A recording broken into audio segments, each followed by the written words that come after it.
Une nation n'est libre et forte que par la fraternité et la solidarité qui l'unit.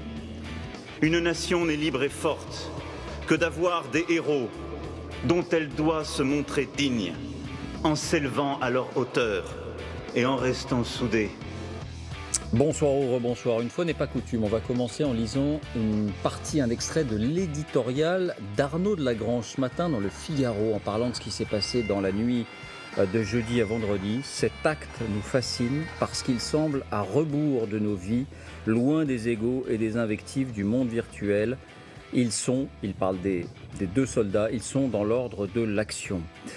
Alors que nous dit cette émotion collective que nous ressentons tous et qu'ont ressenti énormément de Français sans doute lors de cette cérémonie d'hommage national à ces deux soldats, cette émotion qui nous rappelle un peu celle d'ailleurs qui avait suivi la mort et les cérémonies d'hommage aussi à Arnaud Beltrame.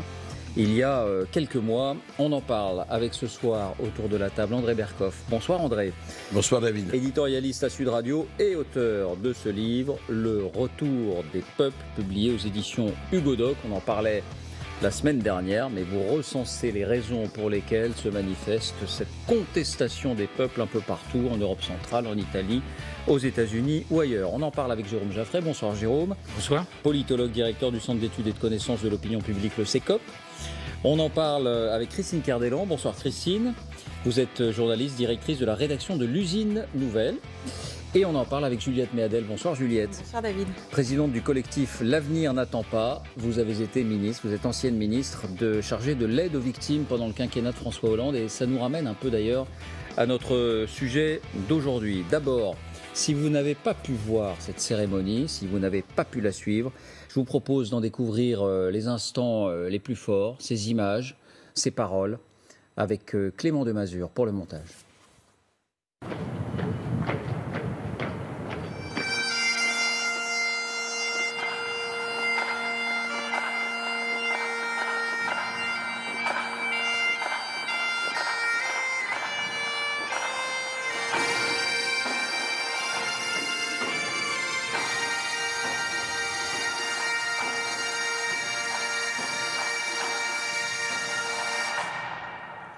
Maître Cédric de Pierrepont, Maître Alain Bertoncello, vous qui vous êtes entraînés ensemble, vous qui avez combattu ensemble, vous que la mort à jamais a uni. Ce n'est pas un sacrifice, non. C'est le sens même de l'engagement. La part tragique de la mission. Et vous le saviez. Et avec vous,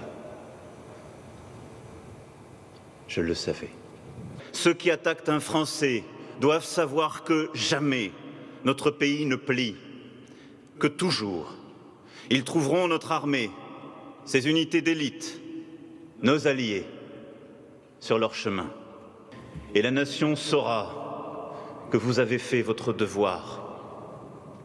Car pour les peuples libres, pour les grandes nations, les noms des héros ne s'effacent jamais.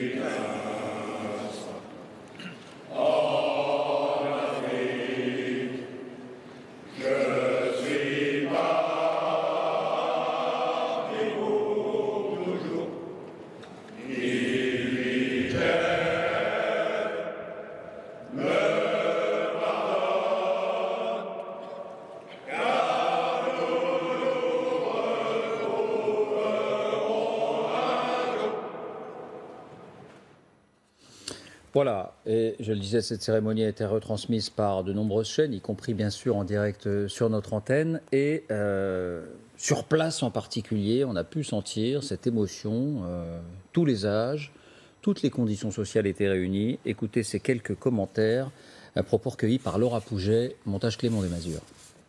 Ils nous ont donné une leçon de courage. Et heureusement qu'il nous reste encore des gens comme ça, quoi. Des gens qui donnent leur vie comme ça, ils sont admirables. Surtout, c'était pour venir rendre hommage à l'acte héroïque de ces 2 maîtres. Je pense qu'il faut vraiment qu'on montre ce soutien à nos militaires qui donnent leur vie, quoi, qui donnent leur jeunesse, qui donnent leur existence, qui se sacrifient pour nous et qu'il ne faut pas les oublier, quoi. Il faut leur rendre hommage.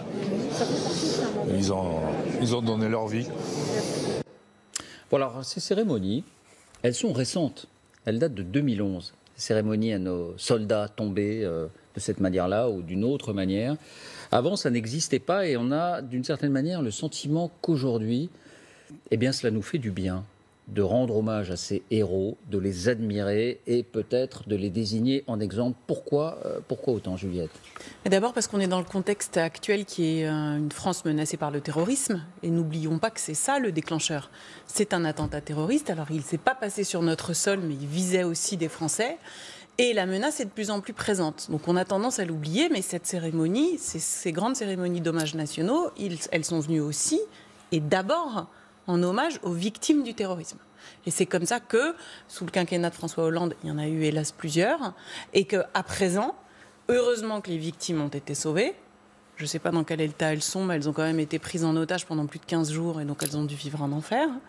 Mais surtout, c'est le moment aussi de rendre hommage à ces jeunes marines d'élite, militaires d'élite, qui étaient évidemment formés au plus haut niveau, et dont on voit bien, comme Beltrame, que ce sens du sacrifice ne doit pas être gommé par le fait qu'ils étaient professionnels. Avant, on disait « Ah, mais c'est une armée de métier, c'est son job ». Non, prendre le risque de mourir, et c'est ce qui s'est passé. Mourir, c'est effectivement un sacrifice qui redonne aussi du sens. Mais n'oublions pas que le contexte, qui est ce contexte où la France est victime d'attentats terroristes, compte beaucoup. Non seulement compte, mais c'est de plus en plus grave. C'est-à-dire que ce qui se passe en Afrique de l'Ouest aujourd'hui, c'est une extension de la menace terroriste. On ne le dit pas. Mais c'est plus limité au G5 Sahel, aux pays du G5 au Sahel. Ça gagne.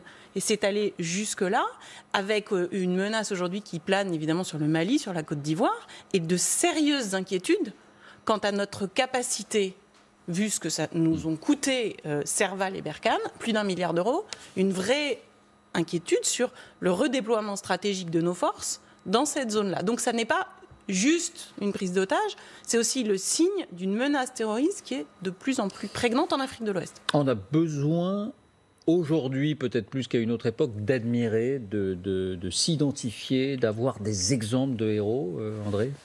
On a besoin de plus en plus d'admirer, mais c'est aussi pour quelque chose qui est très prégnant. Juliette Méadel a eu raison de souligner évidemment le climat, on va en reparler. Mais c'est d'abord qu'on est quand même dans une nation qui doute. On a quand même eu quelque chose on a beaucoup parlé de la partition, des périphériques, de la France diffractée, de ceci, de cela. On a parlé de quelque chose qui peut-être ne se défait pas, mais enfin qui était quand même très, très... On dit, qu'est-ce que c'est que faire France ? Qu'est-ce que c'est ?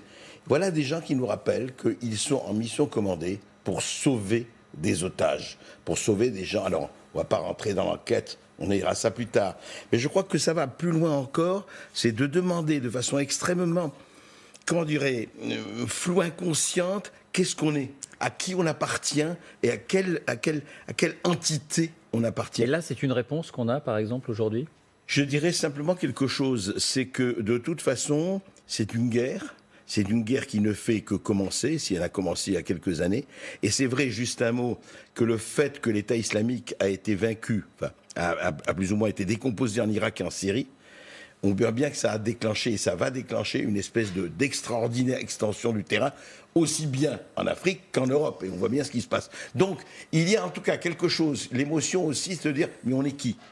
On est qui ? On habite où ?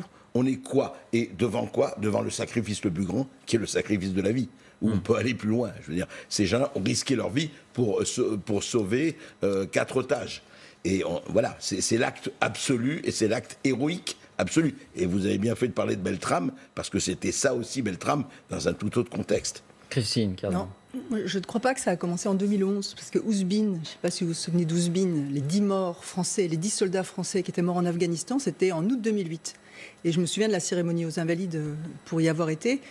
il y avait déjà cette émotion, mais peut-être qu'effectivement, elle ne s'était pas étendue à l'ensemble de la nation. J'allais dire, vous avez raison dans l'idée qu'il y a ce besoin de héros beaucoup plus fort qu'il y a une dizaine d'années, et que on ne parle que de ça aujourd'hui en France, quoi, de cette cérémonie. Et au-delà même héros. du contexte international qui existe, qui est important, hein, Juliette André, mais on a le sentiment que c'est le geste en lui-même qui frappe les esprits.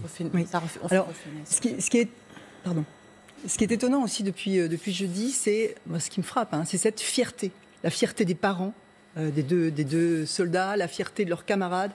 Et peut-être plus globalement la fierté des Français. Moi, on a l'impression un peu que tout militaire aurait envie de mourir comme ça en héros. Moi, je suis mariée avec un militaire. Mon mari est officier général dans l'armée de terre. Et je l'ai entendu plusieurs fois dire « Moi, j'ai donné ma vie à la France le jour où j'ai signé mon engagement dans l'armée ». Bon, Dieu merci, la nation ne lui a pas repris cette vie. Mais il n'empêche que je sais qu'il aurait préféré mourir en faisant sa mission de cette manière-là et en réussissant sa mission surtout qu'un jour dans son lit. Oui. Votre analyse, l'analyse du politologue, Jérôme. Écoutez, celle aussi du citoyen, si vous permettez. Je crois que tous ceux qui ont suivi la cérémonie ont été forcément bouleversés aujourd'hui et profondément émus. Notre pays, il a une énorme difficulté à faire société commune. On le voit, l'affaire des Gilets jaunes, la crise des Gilets jaunes, les difficultés. Et il se retrouve pour faire nation commune. La difficulté à faire société est remplacée par le fait qu'on arrive à faire nation commune. On arrive à faire nation commune, surtout dans les épreuves, il faut bien le dire. Mais forcément, c'est du coup quelque chose de très fort parce que ça lie les Français les uns aux autres. Et puis, cette cérémonie, la force de cette cérémonie, c'est qu'elle n'a pas seulement enterré les deux morts, hélas, mais aussi les polémiques. Les polémiques n'ont plus de sens. On comprend bien que c'est un hommage à l'armée et aux soldats qui ont été rendus, qu'il était nécessaire que le président vienne accueillir les otages, puisque c'était le résultat de la mission que le président de la République avait confiée à l'armée et que cette mission était réussie. Il venait donc dire à l'armée merci d'avoir mené à bien la mission malgré les deux morts. Tout le monde le comprend maintenant, alors qu'il y a eu des polémiques pendant 3 jours là-dessus. Et il faut bien comprendre également que si l'hommage est si puissant envers l'armée, parce que ce n'est pas seulement une armée qui protège, mais c'est une armée qui sauve. D'habitude, les armées se battent, elles s'affrontent. Là, c'est une armée qui vient sauver des civils. Et donc, une armée qui non seulement protège, mais qui sauve, je dirais forcément, elle est portée au nu par le pays tout entier. Alors, je vous propose d'accueillir quelqu'un qui a partagé le quotidien de Cédric de Pierrepont et d'Alain Bartoncello, en tout cas à la fin de sa carrière. Il s'agit d'un ancien membre lui-même des forces spéciales. Bonsoir Teddy Palassi. Bonsoir. Merci beaucoup d'être avec nous. D'abord pour vous, vos 2 camarades morts au combat, je disais, vous avez été membre des forces spéciales donc de 98 à 2006. Et puis de 2006 à 2013, vous êtes resté au sein des forces spéciales comme préparateur physique. C'est là que je pense que vous avez croisé, ou peut-être même avant, vous avez croisé les 2 hommes auxquels on rendait hommage aujourd'hui. Est-ce que vous diriez, vous, que ce sont des héros? Parce que vous avez entendu Emmanuel Macron, il dit c'est le sens de l'engagement.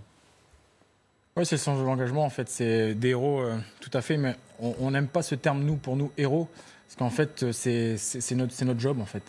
Donc, étant donné que c'est notre job, on le fait. Et il n'y a pas vraiment une notion héroïque, parce qu'on est entraîné, on s'entraîne tous les jours pour ça. C'est notre métier, on a signé pour ça.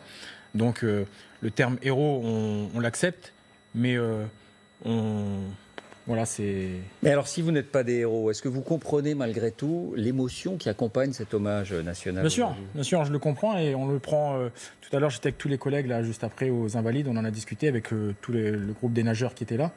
Et pour nous, c'est vraiment bien, parce que c'est d'essayer de mettre un petit peu en valeur tous ces hommes qui sont dans l'ombre. Et malheureusement, lorsqu'on apparaît, c'est soit des gens comme moi qui ont quitté le système et qui continuent à faire vivre ça, ou alors des gens qui malheureusement décèdent. Mais sinon, on reste toujours dans cette ombre et on n'a pas encore, malheureusement pour l'instant, on n'a pas encore ce patriotisme qu'on peut voir dans d'autres pays. Oui. Et c'est ce qui nous manque. Ça veut dire que on comprend bien quand je suis avec des collègues, que ce soit des collègues du RAID, des collègues du GI, des collègues des commandos marines, lorsqu'il se passe quelque chose comme ça, tout le monde veut devenir force spéciale, tout le monde veut devenir commando marine, tout le monde veut devenir super-héros, quelque part. Et 3-4 mois après, il se passe quelque chose pas très bien, on va dire, peut-être avec l'armée, police. On va être critiqué, on va se retrouver dans des manifestations, on vient lancer des cailloux sur des flics qu'on a applaudis il y a un an. On a du mal à comprendre tout ça. C'est la France et la versatilité de la France. C'est la France et la complexité de la France, mais je pense que, voilà, peut-être aujourd'hui, j'ai vu quelque chose, il y avait beaucoup de monde. Je me souviens de quelques cérémonies où, notamment, par exemple, les gens qui sont revenus de l'armée de terre de la vallée d'Ouzbine, où il y a eu 10 morts. Il n'y avait pas tant de monde que ça, ils étaient quand même 10. C'était énorme. Alors, c'est sûr qu'ils ne sont pas morts, tout à l'heure. Pas forcément morts en héros pour certains, mais ils sont quand même décédés pour protéger notre pays. Vous avez connu vous-même des situations très périlleuses? Non, comme celle-là. Non, j'ai connu des situations pas forcément très périlleuses, mais j'ai envie de dire, à chaque fois qu'on part à l'étranger, c'est jamais très, on part pas pour partir en vacances, donc c'est jamais forcément super zen. Et que voulait dire Emmanuel Macron quand il a dit « Soyons dignes, sachons être dignes de nos héros ». Qu'est-ce que ça signifie, sachons être dignes de nos héros? Quelle serait la bonne attitude que nous aurions pour être dignes de ces héros? Je pense peut-être, justement, toute cette partie, tout à l'heure j'entendais, on parlait de polémique. Ce matin, j'ai eu des messages encore des gars qui sont actuellement toujours en mission à Barkhane, qui ne comprenaient pas en fait cette polémique. On est en train de quelque part parler d'une polémique sur des otages qui devaient être à tel endroit. Et la réussite de la mission, c'est qu'ils ont été sauvés. On a sauvé le respect de la vie, on a vraiment le respect. Mais vous-même, entre vous, très honnêtement, vous vous êtes pas interrogé sur... Sur le pourquoi, non. Cette idée d'imprudence ou cette idée de... Si dans notre métier, on commence à penser ça, il ne faut pas faire ça. Il ne faut pas faire ce métier-là. Vous n'avez pas le droit de vous poser des questions là-dessus? Non, c'est pas qu'on ne se pose pas de questions. C'est juste que voilà, on a des vies à sauver, c'est déjà assez compliqué. Le risque, il est hyper important, parce qu'on ne pense pas pour nous. C'est-à-dire que quand on va quelque part dans une colonne d'assaut, quand j'étais chef d'équipe, si je suis le premier de l'équipe, je ne pense pas qu'à moi, je pense à ce que je vais faire. Et si je le fais mal, ça se répercute derrière, il y a du monde derrière, Donc on n'a pas le temps en fait. C'est vraiment, on a une mission, il y a des chefs qui sont là pour nous donner les ordres. Une fois que l'ordre il est donné, on passe à l'action, on fait l'action. Et après, vous ne pensez pas dans votre tête, je risque de mourir d'un instant à l'autre?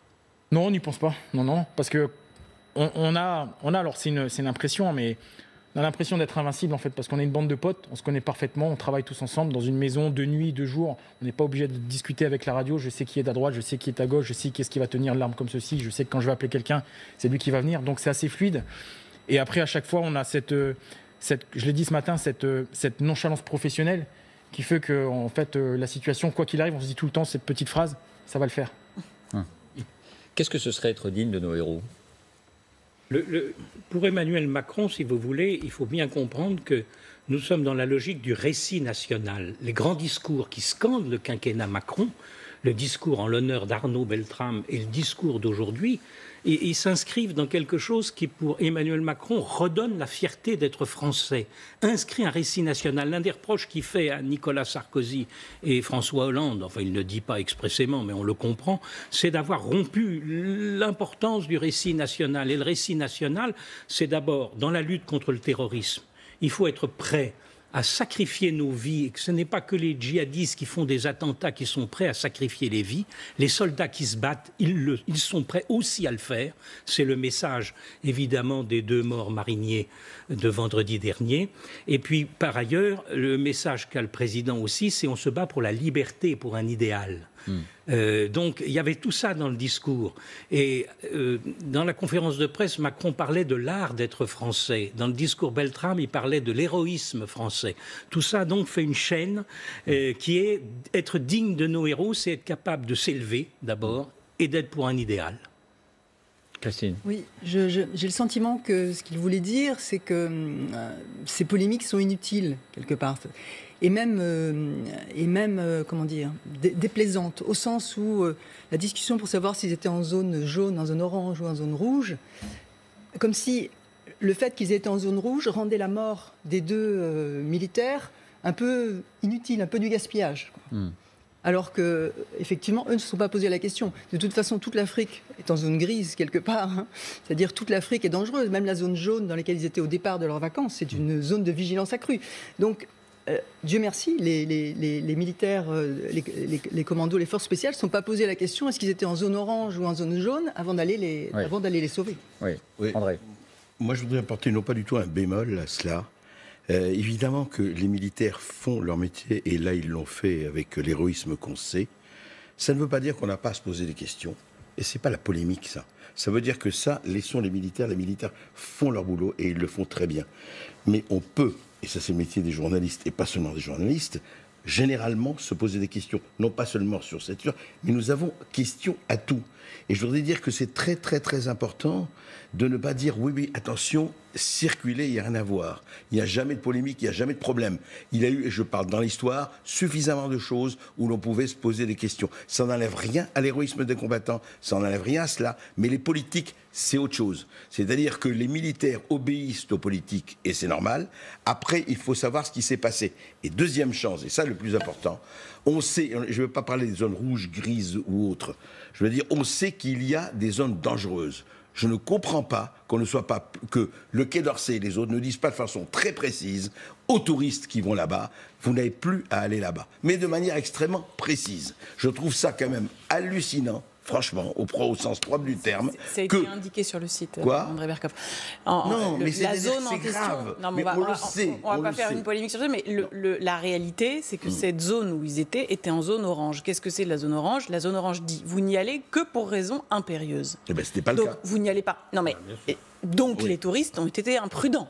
Oui, mais donc le Quai d'Orsay a fait son job parce qu'il avait bien classifié la zone en zone orange, pas en zone jaune, comme ça a été dit dans certaines presses, mais c'était bien orange. Donc orange, c'est juste avant rouge. Rouge, c'est carrément, faut pas y aller. Orange, on vous dit n'y aller que pour zone impérieuse et donc pas pour juste un voyage agrément. Mais vous ne croyez pas qu'il faut aller plus loin? Sur ce point-là, si, mais il faut que les voyageurs aussi se comportent comme des grands garçons et des grandes filles, qu'ils s'inscrivent sur Ariane, qui est ce fameux réseau par Internet où vous indiquez au Quai d'Orsay où vous allez pour être suivi. Et puis chacun doit être responsable et pas exposer la vie de nos soldats de façon inconsidérée. Mais pour revenir sur ce que vous disiez tout à l'heure, cette phrase du président de la République, soyons dignes de nos héros, moi je ressens ça plutôt comme une crainte de la division. C'est-à-dire qu'on vit, je suis un peu frappée par ça, excusez-moi, mais c'est en raison de mes anciennes responsabilités, mais on vit quand même dans une France qui est frappée sur son sol depuis 2012 avec les attentats de Toulouse et de Montauban. On est frappé par le terrorisme. Qu'est-ce que c'est le risque politique ?